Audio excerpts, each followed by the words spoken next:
Guys, welcome to the new episode of the First Responder Playbook. It is my pleasure to welcome George Pesansky.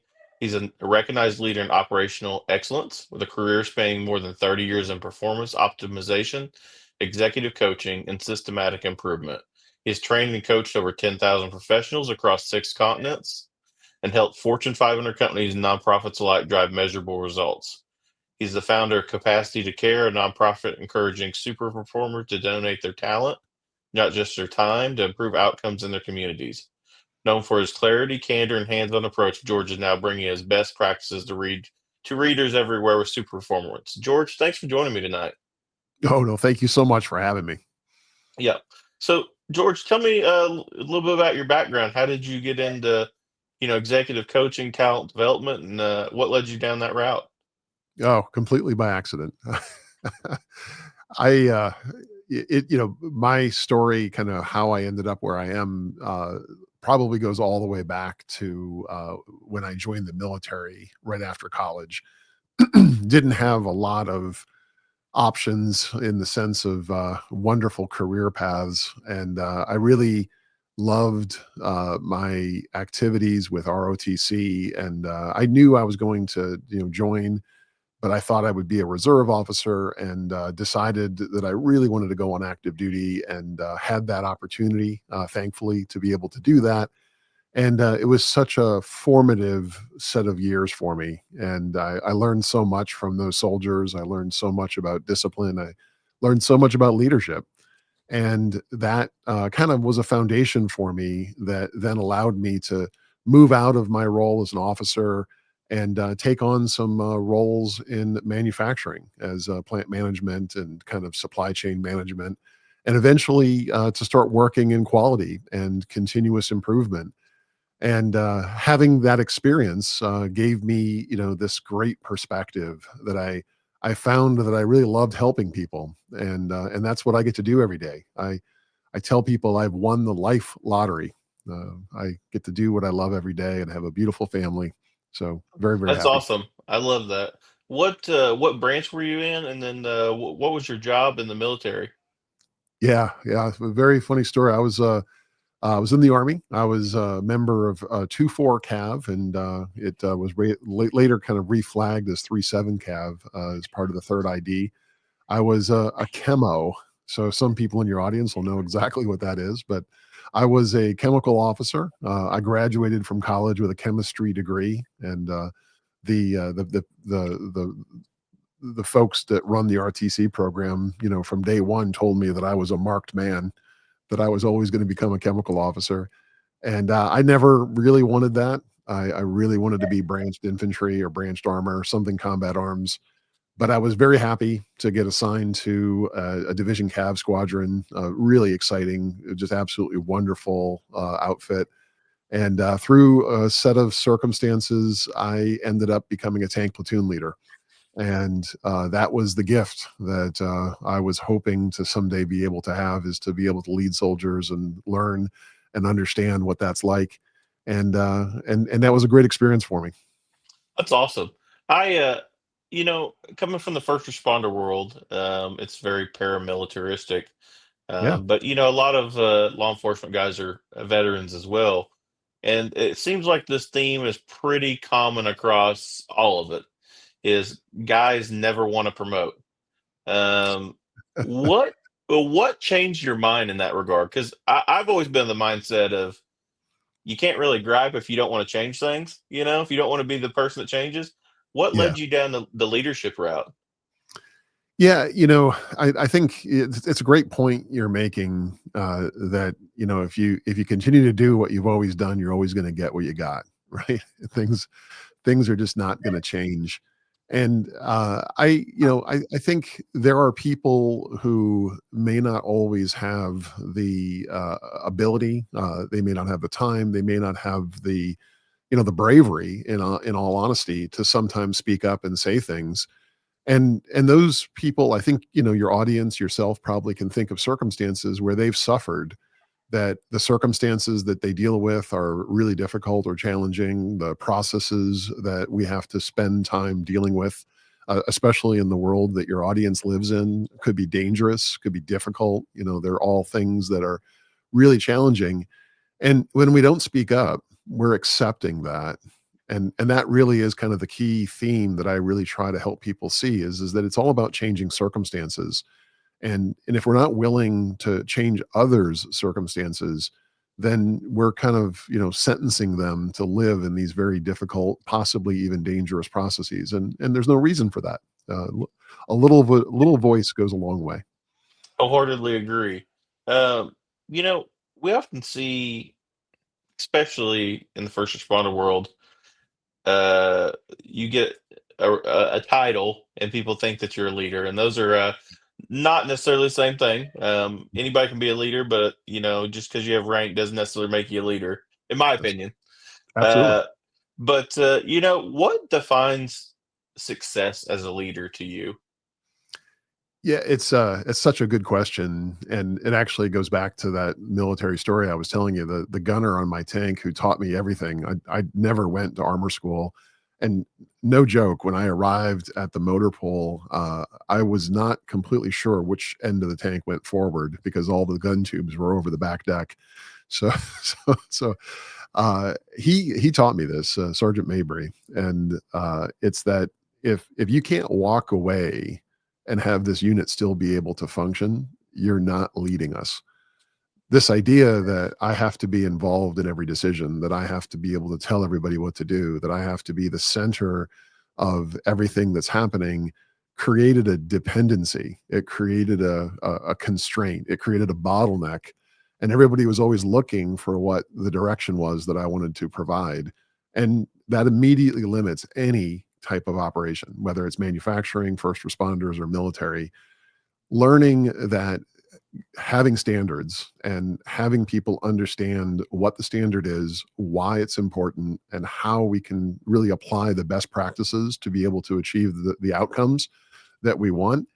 And to be able to do that independent of your involvement means that you have a highly trained, highly functioning, and highly successful unit. And that's exactly what a leader should create, something that it doesn't require their participation. Yeah, absolutely. And I've noticed just I guess tomorrow is my 11th year in law enforcement. Oh, Um congratulations. I got to thinking about that. Tomorrow's 11 years. But there are certain leaders that they always want to be center of attention, or they want to be involved in every decision. They want to micromanage. Yeah, That doesn't help the leader themselves, because you're going to overwork yourself, you're going to stress yourself out, you're going to stretch yourself thin. But it also doesn't help your other leaders within the organization, because they're worried about making the wrong decision or going to you to make that decision. And that's part of leadership growth, is getting those middle management types to grow and be able to make those decisions, because at the end of the day, as a leader, you really want to be able to train your replacement for when you're done. And if you don't exactly. allow them making decisions, you're not training them to replace you, you know? Exactly. Yeah, and make mistakes that we Yep. learn from that. We can do that. Yeah. It's a little bit of a derogatory comment. I hope I don't offend anyone by saying it. But in the military, there was a term that we always used. We called them spotlight rangers. That is, as soon as the lights came on, all of a sudden they were right on it. They were the middle of it. They were the ones that were, kind of performing under that spotlight. And some of it is a little bit of ego, I think, and all of us as leaders have ego, and that's what helps us get out there and say what we believe. So it's not a bad thing, but some of that comes from that. I do think there's a level of maturity that, as we get older, as we recognize that it isn't about us, it's about our team, it's about the development of the people who will become future leaders. That requires a level of maturity that not everybody has, and I hope that they all develop, but they may not all immediately have it. And that really is what I kind of try to focus on in my practice, is coaching and trying to help people see where they are and where they want to go when it comes to being able to lead organizations, being able to lead teams, being able to have excellence in the operations that they run in. Yeah. So I want to talk about that a little bit, and you touched on it a little bit. Uh, I still feel, in the first responder world at least, that coaching is a new topic. Um, Yeah. I'm working on my ICF certification. Um, I've went through some coach training myself, Yep. and I talk about it with other first responders, and they don't understand what it is. They think you're just there to give them advice, which is not really what coaching is. No. But, how did you get involved into coaching? And then how did you start making that more of your profession? Yeah, I think there's elements of coaching that are just intuitive. They just make sense, and you could kind of naturally gravitate toward assisting someone and helping them be able to learn or do or achieve a particular outcome. Uh, when you see that there's a pattern that you can do to really help people understand a goal and to help them understand the steps that may be necessary to achieve that goal, that we're likely not to achieve, really significant results overnight.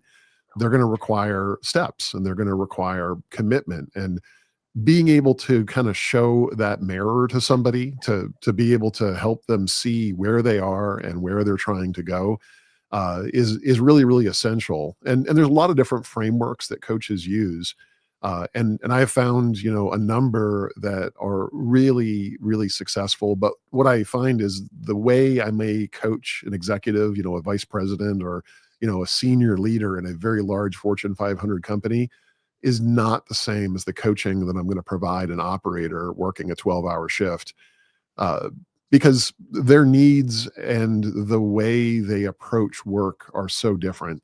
So I don't think there's a one size fits all, but I do think, what you're doing and what coaches everywhere who have, a profession, a commitment to having a discipline and a structured way of doing it is really valuable. Yeah, I agree wholeheartedly. And I think that it is very much needed to have those conversations with people now. Because for so long, I feel like in law enforcement specifically, it was, hey, we've always done it this way. We're going to continue doing it this way. There was the whole don't question things. But Yeah. if you think about throughout our whole lives, a lot of our best learning is when we're questioning things. And it does not have to be a bad thing to question anything, but in that militaristic, paramilitaristic world, a lot of times it's taken as, back talk, or, you're not listening. When in actuality, you really just want things to maybe run smoother, or hey, there may be a better way to do things. Yeah. And that's what I try to tell people now. When I manage a shift of, 5 officers as a supervisor, Yeah. there's 5 different personalities on that shift. They may have 5 different interests in law enforcement, what they want to do, where they want to end up career wise. And I'm doing a disservice to them if I show up and say, hey, we're doing this for 8, 10, 12 hours, and that's all we're doing. Yeah. Because if you're trying to fit a square peg in a round hole, are you really doing the public any good? And, I think that we have to start realizing that, hey, if somebody comes to you with a question and says, hey, why are we doing this way? Or, hey, maybe we could do this better. Maybe we should listen. And that's a good thing in leadership. We got to start listening. I think that's such a great observation. In my book Superperformance, one of the things I really focus on is the idea that there are three kind of almost magic questions that you can ask, and they're really simple. It's simply the what, the how, and the why. And the point you're making, uh, a leader should define the what, should define the outcome. So if we think about your shift, we think about the officers that you're leading, you should be clear about the outcomes that they need to make sure we deliver on: their safety, the public safety, the standards that we have to uphold, the procedures that we have to follow. These are non-negotiable. And you could make an argument that if somebody was saying, hey, I don't think I really need to wear my uniform this way, that is a form of backtalk. Right? Yeah. That Yeah, for sure. we got to have that standard. And the what's, the deliverables of what we have to sort of achieve is what you really want a leader to be able to do. Now, a good leader will tell you what to do, but a great leader is going to tell you why it's important, because that standard in your uniform that you're kind of thinking maybe is not that important, it establishes the level of professionalism you have as an officer, which is what helps the people respect your command, respect who you are. And being able to know why these deliverables are important really starts help people follow and be able to help achieve those outcomes.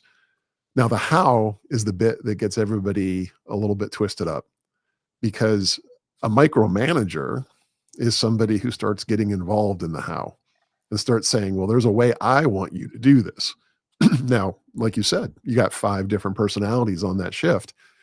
And if those 5 can deliver on that professionalism, if they can deliver on those reports, if they can deliver on the things that are needed, um, is it that important how they did it as long as they achieve those standards? Because when I start telling you that this is how I want you to do your work, what everyone does, no matter what level of an organization you are, I've watched vice presidents do this, you start waiting for someone to tell you what to do. Because if I take the initiative, if I start doing things the way I want to do it, someone's going to come and correct me and tell me how they want me to do it. So I'm just going to sit here and wait until someone tells me. And then what ends up happening? We don't get any what, and nothing ends up getting done, and we all get frustrated. So as a leader, let's talk about the what, let's explain the why, and then let's coach our team on the best how, the best way to get to those outcomes. And that's what makes a really well-run operation. Yeah, I agree wholeheartedly. So tell me about the book. You talk about your super performance. You got 8 strategies to reach full potential for yourself, your team, and your organization. I do. Um, Tell me about that. Like I encourage. I'm actually going to get a copy of the book myself because I've Ah, been doing reviews of great. all my guests' books. Thank Been you. lagging a little bit behind. I'm finishing up my doctorate right now, so I'm kind of lagging behind. Oh, But goodness. Wow. but You're busy. yeah, for sure. But I truly enjoy taking it's a pleasure for me just to have guests on here because I get to learn just as much as my listeners do by having you on here. But, Yeah. and so when you guys have books, I love hearing about them because it's another form of taking the information in. So tell my listeners about your super performance and your book.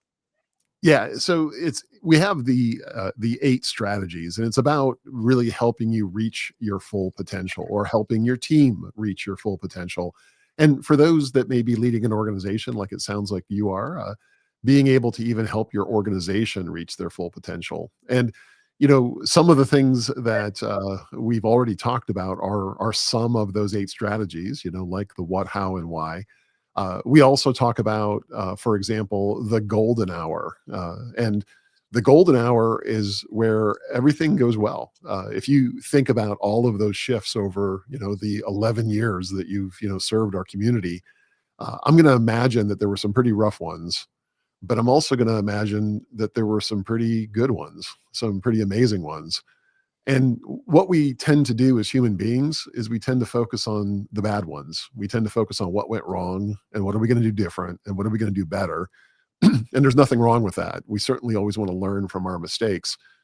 But if you think about it, even if you think about like how a child learns, as they're kind of exploring their world, they learn a little bit from their mistakes, but they also learn from their success. When they stand up and walk for the first time, they repeat what helped them move that well the next time. And they're really finding what I call the root cause of success, the things that are helping them succeed. So, for the amount of time we spend kind of wrestling with what went wrong that shift and why did it go so south on us, I also really encourage people to think about what was that great call? What was that great shift? What was that great experience? And asking, not just what was good, but what was the root cause that really, really made it great? And what we find is we often don't even know what it is.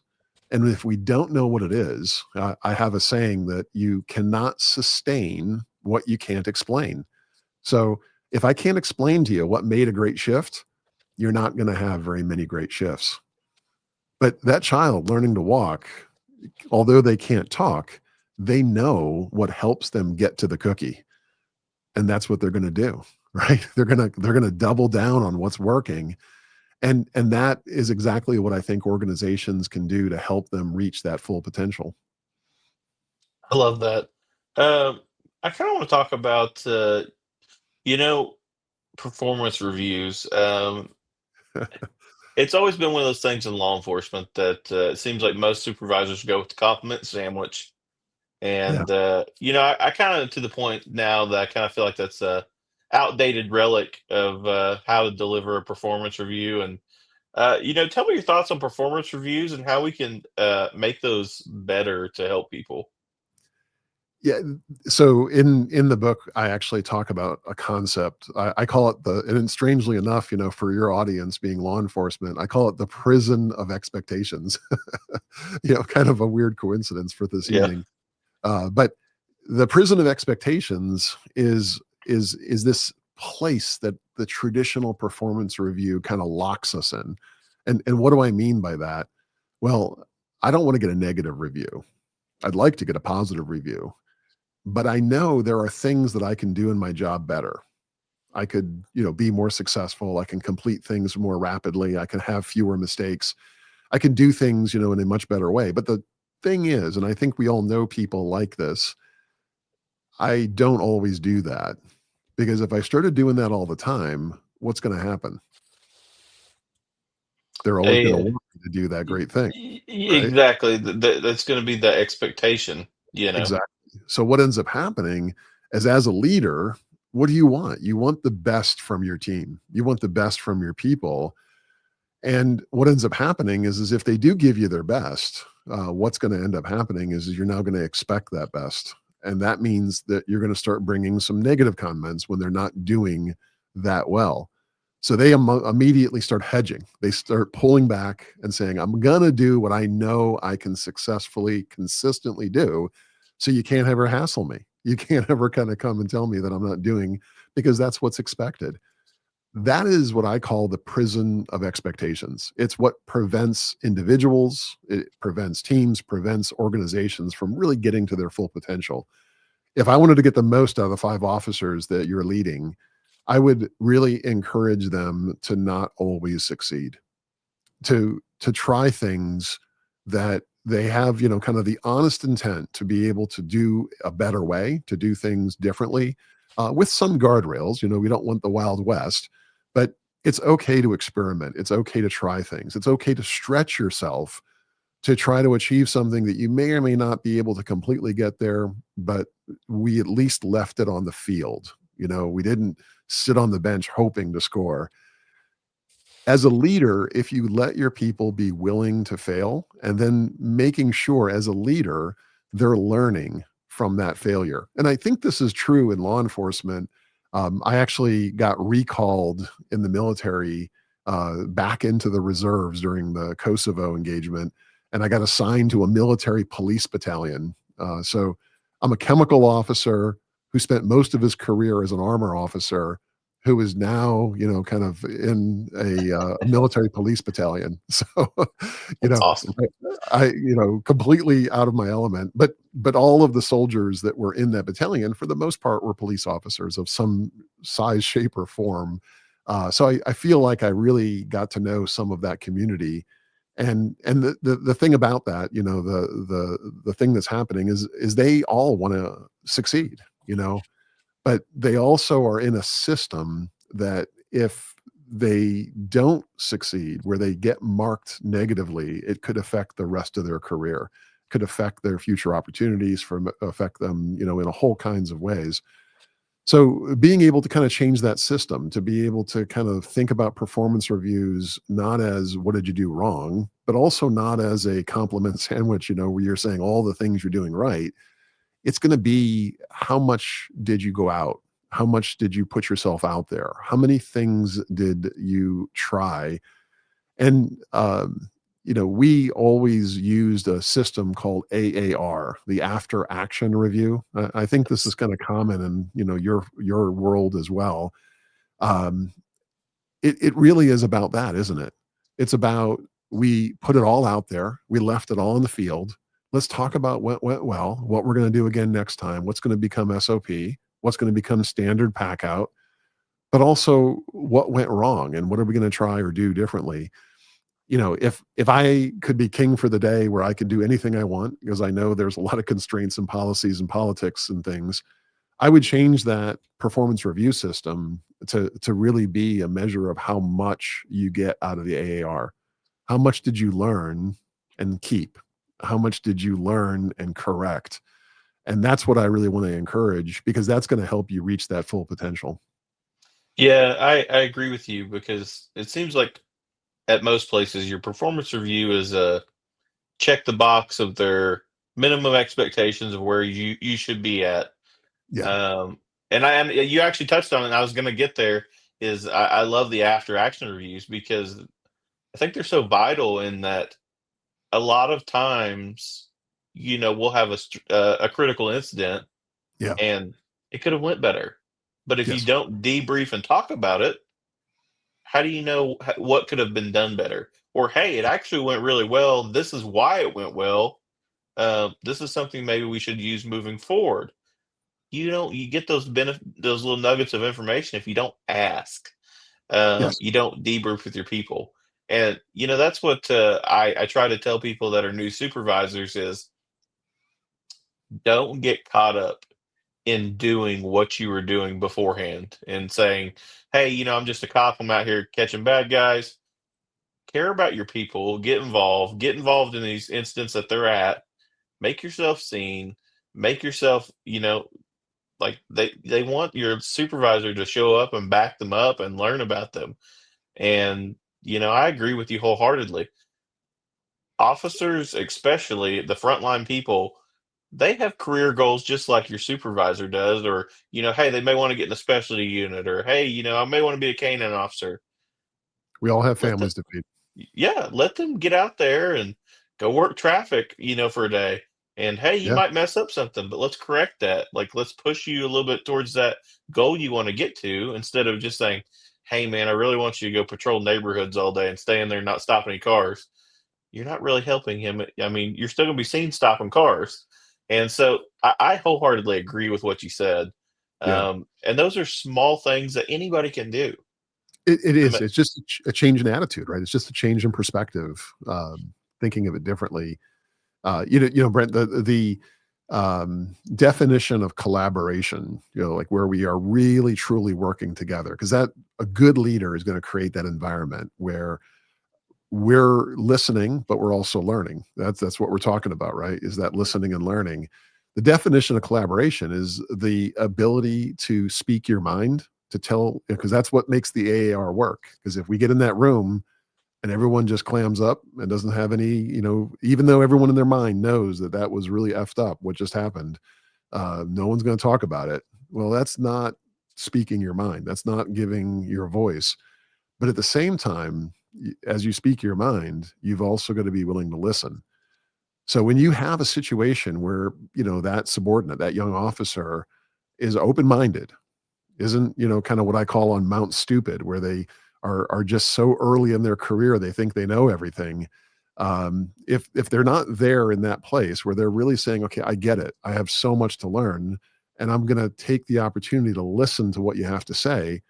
But Sarge, I want you to hear what I feel like I was put in, the situation that I had, because that conversation about my opinion and your perspective, if you're willing to listen to me and I'm willing to listen to you, and you're going to always tell me what you think, and you're always going to tell me what you think, that relationship is the one that is by far the healthiest in any organization, law enforcement, manufacturing, military, whatever it is. And that's, for me, what I had a chance to experience, during my military service, and having the chance of working in really high performing teams. That's awesome. Um, where can everybody, reach out? Tell them about your website. Yeah, I know you've got, like an email blast of, informational videos. I do. Where can they get your book, stuff like that? Because Yeah. you have a lot of great concepts, and I want to get that message out there. Oh, I really appreciate that. Thank you. Yeah, georgepesansky.com is really the central hub for all of our messaging. So all the podcasts, we'll be putting our podcast today on there as well, and all the other podcasts, interviews that I join. We also write a lot, Forbes magazine, Fortune magazine, lots of different articles and places. So all of that content is also all listed and available there. And then we have what we call the deliberate minute, where we broadcast kind of very short videos that are a lot of the things we kind of rolled through tonight, but also a lot of new topics and sometimes even some hot takes on things that are going on in the world. So if you wanted to join that and kind of get that quick debrief, we would love to have you in the mailing list. And then, of course, Super Performance, the 8 strategies to reach your full potential, available at Amazon, Barnes and Noble, really any bookstore. If it's not on the shelf, if you ask for it, they can absolutely get it for you. I love it.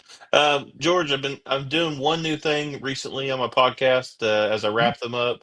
Um, because I want to truly make this world a better place, even one moment at a time. If Yeah. today was your last day on this earth, what was your one word of advice, or something to help make the world a better place? Yeah, that's a that's a really good one. I think things are a lot better than everyone thinks they are. I think what has helped me be successful more than anything else, and I would tell this to my kids, I tell this to my wife, I tell to anybody that I didn't that I had that chance for that last message, that things are always better than you think they are. That as humans, we always look at the glass half empty. We always look at the problems we have. We always think it's the first world problems. Like how Yeah, terrible we've got it. You know, well, we've got food, we've got shelter, we've got friends, we've got family, we've got, income. And yeah, we may have a boss that's a little bit difficult. We may have a job that, needs maybe a little bit more work, but things are a heck of a lot better than most of the places in the world. And, be thankful. I think things are a little better than you think they are. I agree. George, thank you for joining me tonight. Everybody go check his website out, check his book out, and let's Thank you. make our teams perform for the rest of the future. George, thank you. You're always welcome back. Oh, thank you so much. I genuinely appreciate it. Absolutely.